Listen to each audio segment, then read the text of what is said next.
Hello everyone, welcome back.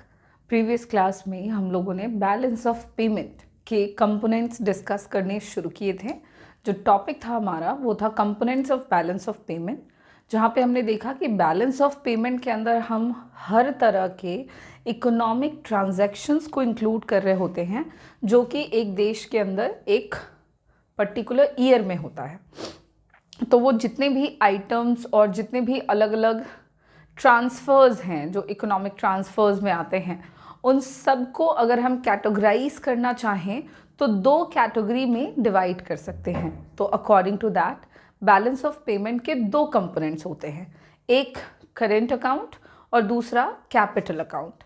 इन दोनों में से करेंट अकाउंट हम लोगों ने प्रीवियस क्लास में डिस्कस करना शुरू किया था, जहाँ पे हमने देखा कि current account of balance of payment के अंदर हम इंक्लूड करते हैं तीन तरह के ट्रांजैक्शंस, जिसमें से पहला है विजिबल आइटम्स का transaction which is called goods. So export and import of goods जो कि one country to rest of the world किया जाता है, वो पहला इंक्लूड होता है आपके बैलेंस ऑफ पेमेंट के करेंट अकाउंट में। दूसरा है आपका इनविजिबल आइटम्स का, जो कि है हर तरह के सर्विसेज जो कि one country to another country transfer किए जाते हैं। जिन तमाम सर्विसेज को हम मेनली तीन कैटेगरी में डिवाइड करते हैं, shipping, banking and insurance. And the third kind of transfer which are included under the current account which is unilateral transfers. जितने भी यूनिलैटरल ट्रांसफ़र्स हैं जो to and from one country with the rest of the world हो रहा है, उसको भी हम करेंट अकाउंट के अंदर इंक्लूड करेंगे। यूनिलैटरल ट्रांसफर्स में मैंने आपको बताया था it is called one way transfer या वन साइड ट्रांसफ़र आप इसको बुला सकते हैं, like a gift, like grants या रेमिटेंस, पर्सनल रेमिटेंसेस हो गए आपके, एड हो गया। तो इस तरह की जो चीज़ें हैं, इस तरह के जितने भी ट्रांजैक्शंस हैं, ये यूनिलैटरल ट्रांजैक्शंस कहलाते हैं और ये इंक्लूडेड हैं आपके बैलेंस ऑफ पेमेंट के करेंट अकाउंट में। अब है कि जब हम बीओपी की बात कर रहे हैं और उसके करेंट अकाउंट की बात कर रहे हैं, तो हम लोगों ने काफ़ी डिटेल में इसके कंपोनेंट्स वगैरह डिस्कस किए, करेंट अकाउंट के क्या क्या कंपोनेंट्स हैं। तो ये जो मैंने आपको 3 पॉइंट्स में बताया, ये भी हमने डिस्कस किया था। और एक और पॉइंट ऐड किया था कि जितने भी इनकम है ऑफ फैक्टर सर्विसेज, उसको भी हम बीओपी के करंट अकाउंट में इंक्लूड करते हैं, like land, labour, capital, entrepreneur. तो इन सब का जो भी पेमेंट जाता है, इन सब का जो भी फैक्टर सर्विसेज के बदले में फैक्टर पेमेंट होता है, लाइक रेंट, इंटरेस्ट, वेजेस, ये भी one country to another country जो ट्रांसफ़र होता है, तो इसको भी हम इंक्लूड कर देते हैं कंट्री के करेंट अकाउंट में, बीओपी के करेंट अकाउंट में। आज हम इसी टॉपिक को थोड़ा और डिस्कस करके फिर बैलेंस ऑफ पेमेंट के सेकंड कंपोनेंट को डिस्कस करेंगे, जो कि रहेगा कैपिटल अकाउंट को। सो करंट अकाउंट में फ़िलहाल क्या क्या चीज़ें बची हुई हैं वो अगर हम देखें तो सिंपल सी बात है कि अगर सवाल आता है कि बैलेंस ऑफ ट्रेड और करंट अकाउंट में क्या डिफरेंस है, balance of trade and current account, तो हमने बीओटी पढ़ा है ना, बैलेंस ऑफ ट्रेड, जहाँ पे हमने क्या देखा, इन दोनों में अगर हम डिफरेंसेस निकालना चाहें तो बैलेंस ऑफ ट्रेड का मतलब हो गया कि ये सिर्फ और सिर्फ बैलेंस ऑफ ट्रेड जो है ये सिर्फ इंक्लूड करता है, it only includes visible items. अगर आप बात करोगे कि बैलेंस ऑफ ट्रेड के क्या क्या कंपोनेंट्स हैं और बैलेंस ऑफ पेमेंट के करेंट अकाउंट के क्या क्या कंपोनेंट्स हैं, तो कंपोनेंट्स के बेसिस पर डिफरेंस हो जाएगा दोनों के बीच में, because balance of trade only includes the visible items जिसका इंपोर्ट और एक्सपोर्ट हो रहा है। तो इंपोर्ट एंड एक्सपोर्ट की बातें करता है बैलेंस ऑफ ट्रेड, जहाँ पे सिर्फ गुड्स की बातें होती है, जबकि करेंट अकाउंट की बात हम करें तो it includes visible items, it includes visible items यानी कि जितने भी गुड्स है वो, and it also includes invisible items. ठीक है, तो बैलेंस ऑफ पेमेंट के करेंट अकाउंट में अगर हम ध्यान दें तो यहाँ पे आपके विजिबल और इनविजिबल दोनों ही आइटम से रिलेटेड रिकॉर्ड्स जो हैं वो इंक्लूड किए जाते हैं, जबकि बैलेंस ऑफ ट्रेड में सिर्फ और सिर्फ import and export of visible items को इंक्लूड किया जाता है. So this is the first difference between balance of trade and the current account of balance of payment. Now, when we talk about the scope of both these concepts, दोनों का scope कैसा है, तो अगर आप ध्यान दे रहे हैं तो बैलेंस ऑफ ट्रेड में सिर्फ विजिबल आइटम्स हैं, ठीक है. तो अगर इसके स्कोप की बात करें ना, तो इसका स्कोप जो है वो थोड़ा नैरो है, बिकॉज ये सिर्फ एक टर्म की बात करता है. इसका कॉन्सेप्ट नैरो है, इसका स्कोप नैरो है. यहाँ पे सिर्फ विजिबल आइटम्स की बात हो रही है, वो भी हम इंपोर्ट एक्सपोर्ट की बात कर रहे हैं, दैट्स इट. जबकि अगर हम करेंट अकाउंट की बात कर रहे हैं तो कंपेयर करेंगे बैलेंस ऑफ ट्रेड से, और अगर आप इसको कंपेयर करते हो बैलेंस ऑफ ट्रेड से, तो it has wider scope. It has wider scope, या इसका कॉन्सेप्ट जो है वो थोड़ा वाइडर है compare to the balance of trade. वो आपको ऐसे भी समझ में आ रहा होगा, बिकॉज जब हम बैलेंस ऑफ ट्रेड की बात कर रहे हैं तो सिर्फ और सिर्फ इंपोर्ट एक्सपोर्ट वाले ट्रांसफर्स की बात यहाँ पे करेंगे, जबकि जब हम करेंट अकाउंट की बात करेंगे तो हम यहाँ पर गुड्स एंड सर्विसेज के इंपोर्ट एक्सपोर्ट की बात करेंगे, यूनिलैटरल ट्रांसफर्स की बात करेंगे, इनकम के ट्रांसफर्स की बात करेंगे. तो कंपैरेटिवली अगर आप दोनों को देखें तो balance of trade is a narrow concept, because it only, आप इसको कह सकते हैं कि as it is only a part of current account. Balance of trade is a kind of part of current account, but the current account has wider scope और it is a wider concept because it includes balance of trade. ठीक है, तो current account के अंदर balance of trade आता है, but balance of trade के अंदर करेंट अकाउंट नहीं आता है. सो इस तरह से इन दोनों के बीच में डिफरेंसेस हैं. मैं इसलिए डिफरेंसेस बताती जा रही हूँ बिकॉज काफ़ी सिमिलर कॉन्सेप्ट्स हैं, तो एक कन्फ्यूजन होता है कि क्या सिमिलैरिटीज़ हैं दोनों में, तो डिफरेंस क्या है. तो इसलिए मैंने आपको ये डिफरेंस का पॉइंट समझा दिया. अब चलते हैं आगे और ज़रा समझते हैं कि जो करंट अकाउंट है वो बैलेंस कब होगा या कैसे होगा.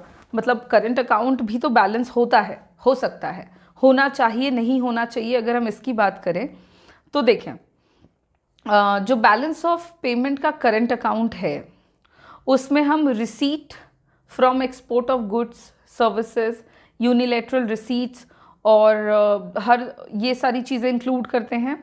और क्रेडिट जो होता है उसको पॉजिटिव आइटम्स के तौर पर इंक्लूड कर देते हैं. मतलब जितना भी रिसीट है उसको हम क्रेडिट साइड पर इंक्लूड कर देते हैं पॉजिटिव साइन के साथ. और जितने भी पेमेंट्स हैं फॉर इंपोर्ट हो गया, गुड्स एंड सर्विसेज हो गए, import of goods and services हो गए, यूनिलैटरल पेमेंट्स हो गए, इन सबको हम एंटर करते हैं डेबिट साइड पे, which is termed as negative items. So net value जो रहेगा क्रेडिट और डेबिट बैलेंस का is the balance on current account. मतलब कैसे निकालेंगे हम बैलेंस ऑन करंट अकाउंट, या आप कैलकुलेशन कैसे करोगे. सिंपल सी बात रहेगी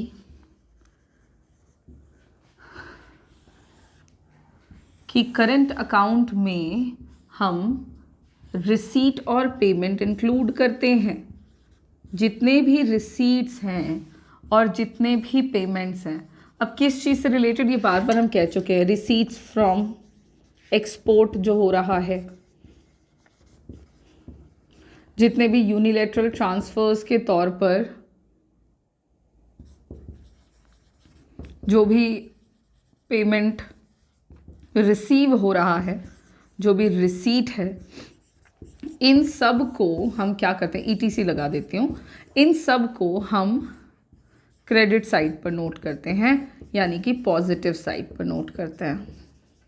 ओके. जबकि पेमेंट्स की बात करें तो पेमेंट्स में जितना भी पेमेंट है, पेमेंट्स फॉर किसका, इंपोर्ट का, जो भी इंपोर्ट हो रहा है, import of goods and services, import of goods and services, यहाँ पे भी बात हुई इंपोर्ट, तो import of goods and services, वस्तुओं और सेवाओं की बात हो रही है. उसके अलावा जितने भी पेमेंट्स हो रहे हैं लाइक यूनिलैटरल ट्रांसफर्स, तो इस तरह की जितनी भी चीज़ें हैं, इससे रिलेटेड जितना भी पेमेंट है, ये सारा का सारा पेमेंट जो है वो इंक्लूड होता है डेबिट साइड पर, यानी कि नेगेटिव साइड पर। तो जब आप बैलेंस ऑफ करेंट अकाउंट की बात करते हो, बैलेंस ऑन करेंट अकाउंट की बात करते हो, तो आपको इन दोनों का नेट वैल्यू निकालना होता है, जो कि आप दोनों के डिफरेंस से निकालोगे। सीधी सी बात है, आपने कितना क्रेडिट किया, आपने नहीं, अकाउंट में कितना क्रेडिट बैलेंस है, कितना डेबिट बैलेंस है, इन दोनों का जब आप नेट वैल्यू निकाल कर डिफरेंस निकाल लोगे, so that difference is called balance on current account. Surplus जो होता है करंट अकाउंट में वो तब होगा जब क्रेडिट आइटम जो है वो डेबिट आइटम से ज़्यादा होंगे।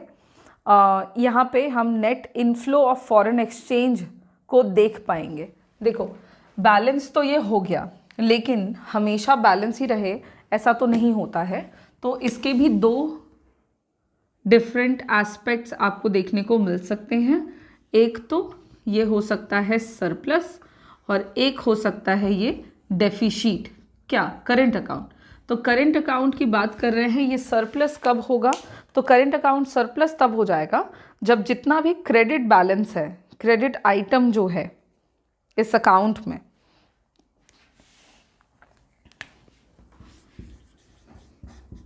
वो ज़्यादा रहे डेबिट आइटम्स से। डेबिट आइटम्स और क्रेडिट आइटम्स में जब आपको इनइक्वालिटी मिलेगी, इनइक्वालिटी किस तरह की, क्रेडिट ज़्यादा होना चाहिए, पॉजिटिव साइड ग्रेटर रहे नेगेटिव साइड से, तो इस स्थिति में आपका जो बीओपी का करंट अकाउंट है वो कहलाएगा सरप्लस। और डेफिशिट में जस्ट उल्टा, अगर क्रेडिट बैलेंस, क्रेडिट आइटम जो है वो डेबिट आइटम्स की तुलना में कम हो जाए, यानी कि डेबिट आइटम ज़्यादा हैं, लाइक आप पेमेंट फॉर इम्पोर्ट ज़्यादा कर रहे हो गुड्स एंड सर्विसेज का, यूनिलैटरल ट्रांसफर ज़्यादा भेज रहे हैं, तो पेमेंट साइड ज़्यादा हो गया है, डेबिट साइड ज़्यादा हो गया है। तो डेबिट आइटम्स अगर बढ़ जाता है compare to the credit item, तो इस केस में हम कहेंगे कि जो करंट अकाउंट है वो डेफिशिट करंट अकाउंट है, घाटे का करंट अकाउंट को वो दिखाता है, जो कि आपको दिखाता है net outflow of foreign exchange.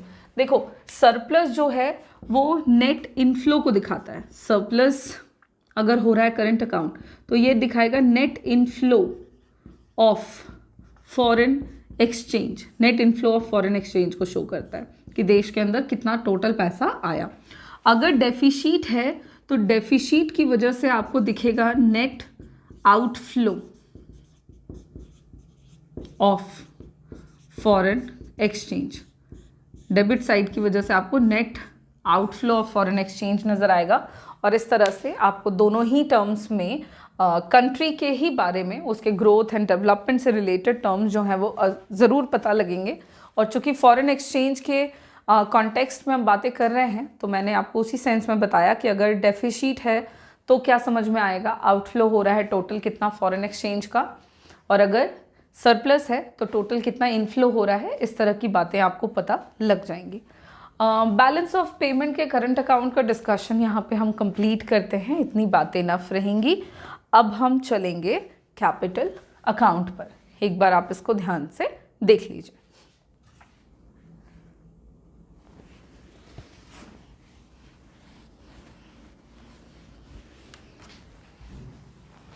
Current account से रिलेटेड सारे टर्म्स डिस्कस करने के बाद now move on to the capital account.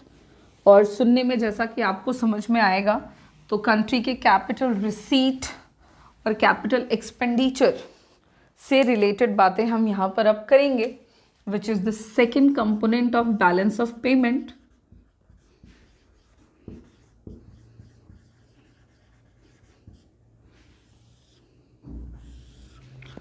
ठीक है, जैसे कि करंट अकाउंट जहाँ पे हमने देखा कि कंट्री के import export of goods and services, unilateral transfers, इन सब की बातें हम करंट अकाउंट में करते हैं।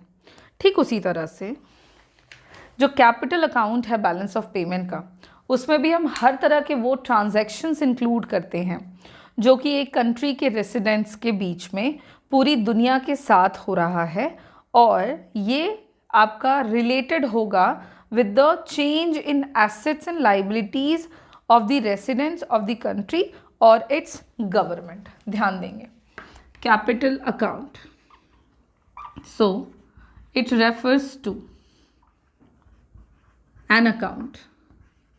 ये उस अकाउंट के बारे में बात हो रही है जहां it refers to an account where in which account includes all the transactions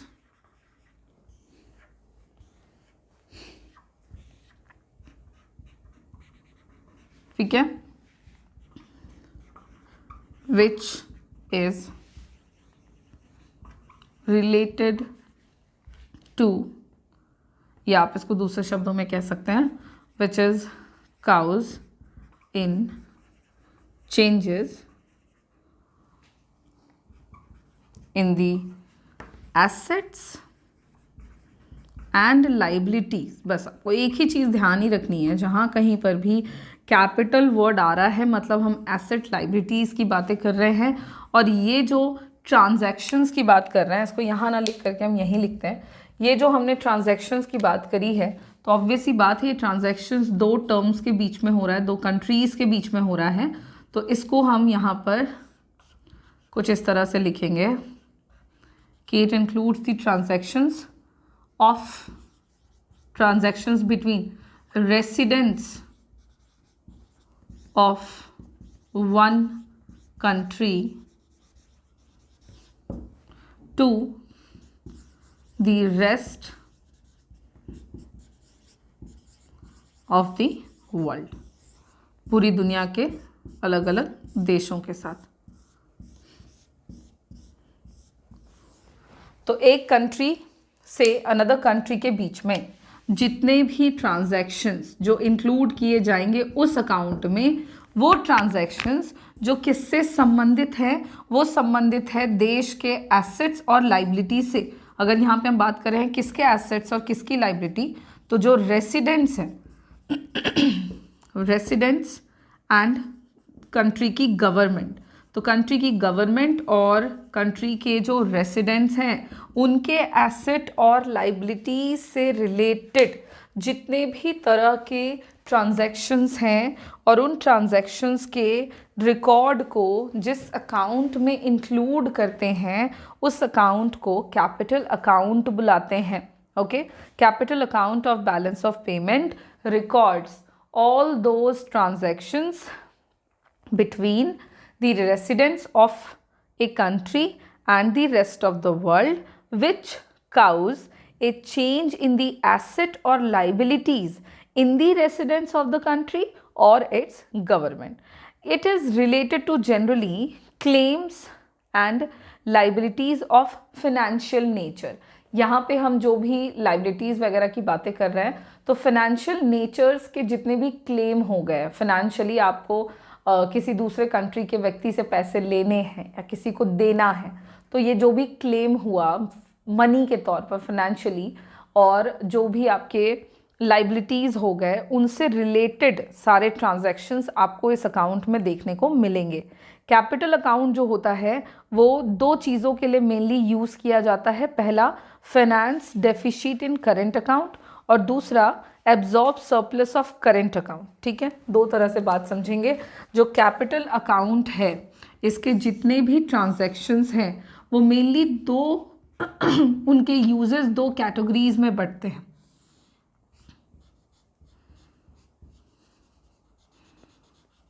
ठीक है, सबसे पहला तो हो गया आपका फाइनेंस डेफिसिट। फाइनेंस करते हैं क्या, तो अगर डेफिसिट हो रहा है, डेफिसिट इन करेंट अकाउंट, तो उसको फाइनेंस करने के लिए कैपिटल अकाउंट का इस्तेमाल होता है, पहली बात। और दूसरी बात है कि अगर करेंट अकाउंट में सरप्लस हो रहा है, अगर करेंट अकाउंट में सरप्लस हो रहा है तो उसको भी एब्जॉर्ब करने का काम कौन करेगा, तो एब्जॉर्प्शन आपका हो रहा है from the this capital account only when in case of surplus in current account. हमने अभी अभी करेंट अकाउंट के सरप्लस और डेफिसिट की बातें करी। कब होता है करेंट अकाउंट का डेफिसिट और करेंट अकाउंट का सरप्लस? तो अगर करंट अकाउंट की बात अगर हम कर रहे हैं, डेफिसिट तब होगा, दो साइड है इसके, तो जब इसका क्रेडिट आइटम जो है वो शॉर्ट कर जाए डेबिट आइटम से। ओके, तो इस केस में क्या होगा कि करंट अकाउंट जो है वो डेफिसिट में चला जाएगा, घाटे में चला जाएगा। उस घाटे की स्थिति को फाइनेंस करके ठीक करना पड़ेगा ताकि कंट्री का बैलेंस ऑफ पेमेंट ओवरऑल में ठीक हो सके। तो इस सिचुएशन को ठीक कहाँ से करेंगे? कैपिटल अकाउंट से करेंगे। ये पहला यूज है कैपिटल अकाउंट का। सेकंड है, अगर करेंट अकाउंट जो है वो सरप्लस में रहता है, मतलब अगर क्रेडिट बैलेंस जो है, क्रेडिट आइटम्स जो है वो ग्रेटर देन हो जाए डेबिट आइटम से, यानी कि जितना भी पेमेंट है, जितना भी रिसीट है, ठीक है, क्रेडिट आइटम ज़्यादा हो जाने का क्या मतलब है कि जितना भी रिसीट है मनी रिलेटेड, जितने भी रिसीट्स हैं वो ज़्यादा हो जाएंगे। किससे भाई? तो पेमेंट से। तो इस केस में कंट्री के पास एक्स्ट्रा पैसा है, ठीक है, करंट अकाउंट में ज़्यादा पैसा है, उस पैसे को एब्जॉर्ब करने का जो काम है वो अगेन कैपिटल अकाउंट के थ्रू होगा। यानी कि अगर किसी को लोन देना है, ठीक है, किसी दूसरे कंट्री के व्यक्ति को लोन सैंक्शन करना है, कोई ऐसी चीज़ जो आपका एसेट क्रिएट करे, तो उस केस में हम इस पैसे को एब्जॉर्ब कर रहे हैं, यूज़ कर रहे हैं, तो वो करंट अकाउंट से होगा। ठीक उसी तरह से अगर करंट अकाउंट का क्रेडिट आइटम जो है वो कम है, यानी कि पैसा रिसीट के तौर पर कम आया और पेमेंट के तौर पर ज़्यादा चला गया, पेमेंट ज़्यादा करना पड़ गया और रिसीट कम आ गया, तो जो payment related extra need generate हो गई है इकोनॉमी में, उसको फाइनेंस करने के लिए आपके कैपिटल अकाउंट का इस्तेमाल किया जाता है। और इस तरह से करंट अकाउंट की तरह कैपिटल अकाउंट के बारे में, इसके कंपोनेंट्स के बारे में आपको पता लग रहा होगा। हम लोगों ने यहाँ पे फिलहाल इसके सिर्फ मीनिंग को डिस्कस करा है। व्हाट इज़ कैपिटल अकाउंट, किस बारे में ये बात करता है और किस तरह के ट्रांजैक्शंस को ये इंक्लूड करता है, ये देखने के बाद हम लोगों को पता लगा कि आखिर कैपिटल अकाउंट के यूजेस हम किस लिए करते हैं और कहाँ कहाँ पे करते हैं। तो ये आपको दो जगह पर नज़र आएगा, मेन यूज़ इसका दो है। And now move on to कि कैपिटल अकाउंट के कंपोनेंट्स क्या क्या हो जाएंगे। इन्हीं सबसे मिलते जुलते आपको इसके कंपोनेंट्स देखने को मिलेंगे। तो चलिए कैपिटल अकाउंट के कंपोनेंट्स को डिस्कस करते हैं।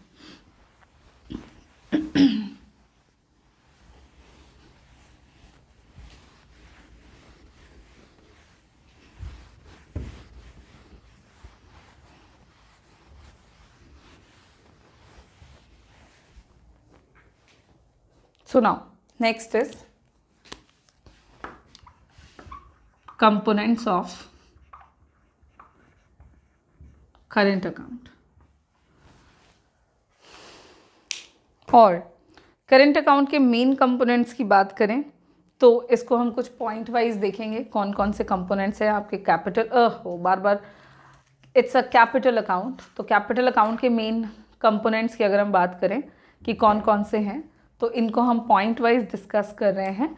और सबसे पहला जो कंपोनेंट है that is borrowing and lending. तो फर्स्ट इज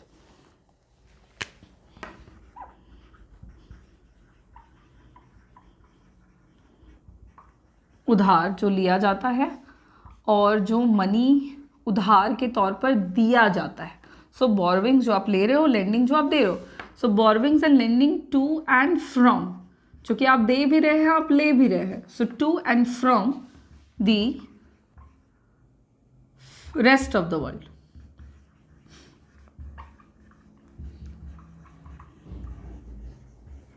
सो फर्स्ट हो गया आपका क्या, lending and borrowings to and from abroad भी कह सकते हैं and to and from rest of the world भी कह सकते हैं।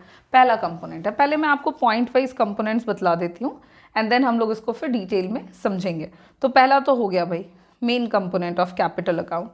एंड अब बात करें नेक्स्ट, तो जितने भी इन्वेस्टमेंट्स हैं, आप ध्यान देंगे इन सारे पॉइंट्स को जब हम लिखेंगे तो आप नोटिस करेंगे कि हम एसेट्स और लाइबिलिटीज से रिलेटेड सारे ट्रांजैक्शंस यहाँ पे ले रहे हैं। तो जो भी इन्वेस्टमेंट्स हैं टू एंड फ्रॉम अब्रॉड, उसको भी हम इंक्लूड करेंगे capital account of balance of payment से, बिकॉज इन्वेस्टमेंट भी आपका एक तरह का एसेट है और इससे रिलेटेड जितने भी ट्रांजैक्शंस हो रहे होंगे one country to another country, तो वो आपका इंक्लूड हो जाएगा फ्रॉम द कैपिटल अकाउंट। अच्छा, पहला जो है बोरोविंग एंड लेंडिंग, तो इसको क्यों लिया? बिकॉज बोरोविंग एंड लेंडिंग जो है ये लाइबिलिटी साइड से रिलेटेड है, इट क्रिएट्स लाइबिलिटी। अगर आपने बोरो किया है तो आपके ऊपर लाइबिलिटी हो गया, अगर आपने किसी को पैसा उधार दिया है तो जिसको दिया है उसके ऊपर लाइबिलिटी क्रिएट हो गई, तो it is related to the liabilities, तो इसलिए हम इसको कैपिटल अकाउंट के कंपोनेंट में इंक्लूड कर रहे हैं। And the next is change in foreign exchange reserve.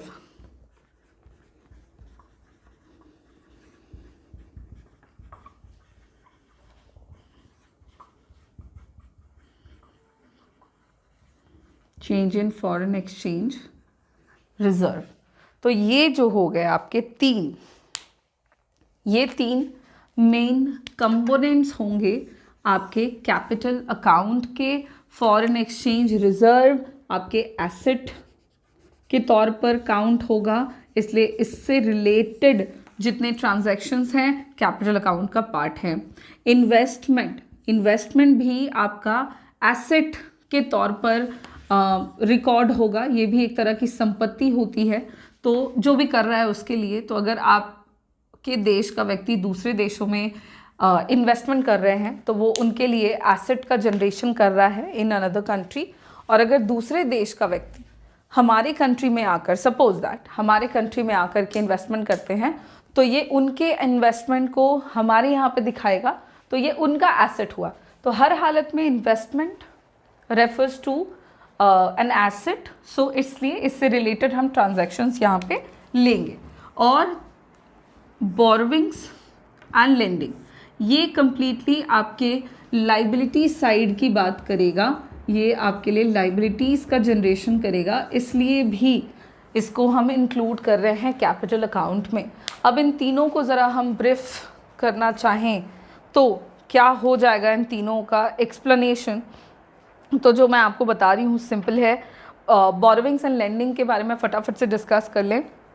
तो जितने भी ट्रांजैक्शंस हैं रिलेटेड टू बोरोविंग्स जो कि अब्रॉड से प्राइवेट सेक्टर के द्वारा, गवर्नमेंट के द्वारा किया जा रहा है, लिया जा रहा है, तो ये जो हो गया ये आपका बोरोविंग और lending to and from abroad में आता है। इसमें जो रिसीट होगा लोन्स के तौर पर, जो भी पैसा रिसीव किया जाएगा, रीपेमेंट ऑफ लोन्स जो फॉरेनर्स करेंगे, उनको हम अगेन क्रेडिट साइड पर रिकॉर्ड करेंगे। जैसा कि आपको बार बार बता रही हूँ मैं, बैलेंस ऑफ पेमेंट के दो साइड रहेंगे, करेंट अकाउंट के भी दो साइड थे। Capital account, whenever we talk about the account, तो it has only two sides, the credit side and the debit side. Credit side is positive side, जितना भी आने वाला पैसा है वो क्रेडिट साइड पे रहेगा, जितना भी जाने वाला पैसा है वो डेबिट साइड पर जाएगा। तो जितना भी ट्रांजैक्शंस जो रिसीव होगा वन कंट्री में, that is recorded in credit side, and जितना भी ट्रांजैक्शंस जो लेंडिंग से रिलेटेड होगा, पैसा देने से रिलेटेड होगा, प्राइवेट सेक्टर या गवर्नमेंट का, जो भी वो अब्रॉड को करेंगे, या रीपेमेंट ऑफ लोन्स हो गया, कुछ भी इस तरह का ट्रांजैक्शन, तो ये हमारे कंट्री के डेबिट साइड पर रिकॉर्ड होगा।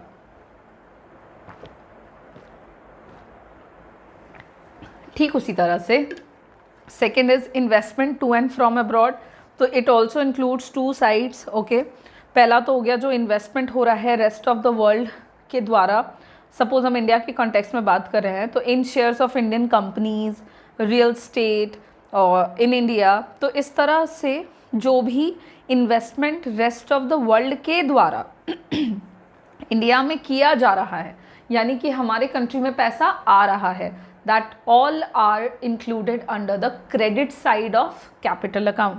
और जितने भी इन्वेस्टमेंट इंडियन रेसिडेंट्स के द्वारा किए जाएंगे कहाँ, तो in the shares of foreign companies हो गया आपका, रियल स्टेट इन अब्रॉड हो गया। So such investments to abroad record होगा in the debit side of debit side of capital account. तो investment to and from abroad भी आपका इस तरह से कैपिटल अकाउंट में इंक्लूडेड होगा। And the next is change in foreign exchange reserve. ये जो चेंज है फॉरेन एक्सचेंज रिजर्व में, ये भी एक तरह का फाइनेंशियल एसेट होता है। लाइक आई सेड अर्लियर, जब हम डिस्कस कर रहे थे बैलेंस ऑफ पेमेंट और उससे भी पहले हम फॉरेन एक्सचेंज जब डिस्कस कर रहे थे, तभी मैंने आपको बताया था कि हर एक कंट्री की गवर्नमेंट के पास कैपिटल स्टॉक के तौर पर फॉरेन एक्सचेंज रिजर्व होता है। तो फॉरेन एक्सचेंज रिजर्व अगेन एक तरह का फाइनेंशियल एसेट है जो कंट्रीज़ में देश के सेंट्रल बैंक के पास होता है, जिससे कई तरह के फॉरेन एक्सचेंज रेट को कंट्रोल किया जाता है और उसको इंक्लूड किया जाता है और डिटरमाइन किया जाता है। सो ये रिज़र्व हर कंट्री में होता है। अब इस रिज़र्व में अगर चेंज आता है तो ये यहाँ से इंडिया के बैलेंस ऑफ पेमेंट में भी आपको चेंजेस समझ में आएंगे, नज़र आएंगे। अगर इस रिज़र्व में से विड्रॉवल किया जाता है, पैसा जो है वो इस फॉरेन एक्सचेंज रिज़र्व से निकाला जाता है, तो इसको हम डेबिट साइड में रिकॉर्ड करेंगे। और अगर इस फॉरेन एक्सचेंज रिज़र्व में पैसा आता है, ठीक है, अगर इसमें और ज़्यादा रिज़र्व बढ़ जाता है, इसको ऐसा समझो रिज़र्व दो तरह से होगा। एक तो ये रिज़र्व घटता है, जब भी इस फॉरेन एक्सचेंज रिज़र्व में कमी आएगी तो वो डेबिट साइड में रिकॉर्ड होगा, और जब इस फॉरेन एक्सचेंज रिज़र्व में इंक्रीमेंट होगा, एडिशन होगा, तो ये क्रेडिट साइड में रिकॉर्ड होगा। और इस तरह से जो फॉरेन एक्सचेंज रिज़र्व है वो आपका उसमें होने वाला चेंज बैलेंस ऑफ पेमेंट के कैपिटल अकाउंट में के एक कंपोनेंट के तौर पर इंक्लूड किया जाता है। और इसी के साथ हमारा बैलेंस ऑफ पेमेंट का जो मेन कंपोनेंट हम डिस्कस कर रहे थे, दो हैं, करेंट अकाउंट, कैपिटल अकाउंट। वहाँ पर यहाँ तक हम लोगों ने इनका जो इंट्रोडक्शन है वो ले लिया। करेंट अकाउंट मैंने आपको डिटेल में एक्सप्लेन कर दिया है। कैपिटल अकाउंट का मीनिंग और उसके कंपोनेंट्स हमने डिस्कस करे हैं। अब नेक्स्ट क्लास में इससे रिलेटेड कुछ टर्म्स होंगे, उनको हम कंटिन्यू करेंगे और बचे हुए चैप्टर के जो टॉपिक हैं वो हम समझेंगे। Thank you.